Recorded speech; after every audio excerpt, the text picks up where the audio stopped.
You know, college basketball landscape is changing rapidly. We talked to a lot of coaches about transactional and transformational. You know, you've been doing this at a long time at a very high level, played at a very high level too. Is there anything that you feel like soul searching yourself or your coaching staff needs to do to kind of maybe navigate better or improve on kind of what goes on in the world of college basketball? In regard to the portal? Just in general, like coaching style, I mean, anything. No, I think you get a blueprint of what, we've been doing it a long time, and we develop a blueprint. Now, blueprint changes and evolves. It's 5 years ago, I wasn't, on conversation saying how much you want to be paid. Never thought that would happen in college basketball. And I've always been a big proponent as the game and money has evolved and changed. I've never been one that said I don't believe student athletes shouldn't be paid. But the way it is now is ridiculous. It's utterly ridiculous. And it's changed our game. And so you got to adapt. We got to adapt, but every coach, every handshake I have now before games, that's brought up. Every game.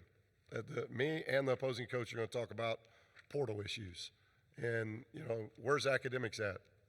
Like, I've talked to my compliance guys. What's APR anymore? You can't control APR. It's a JUCO. You're going to replace 8, 9 guys to a roster every year. The travel time that is across the country in these leagues.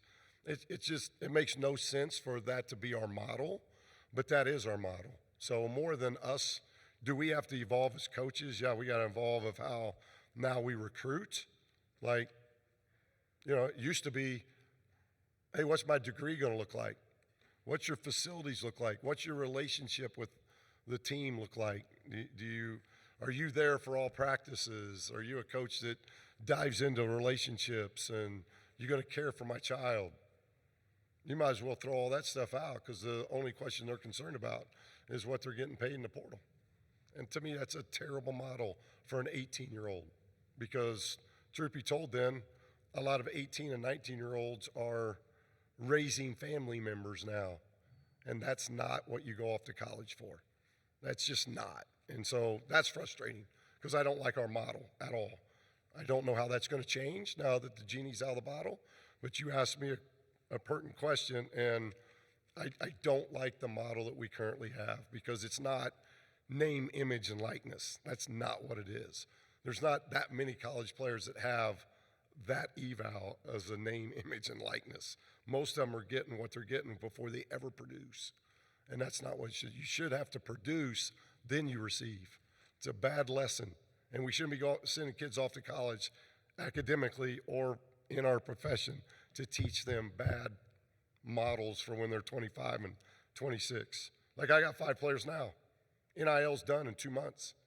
What happens to them? Are they going to be able to handle the real world now after having NIL for a couple of years at Nevada or wherever they've been? Are they going to really be prepared to handle the things that, I'm not getting that.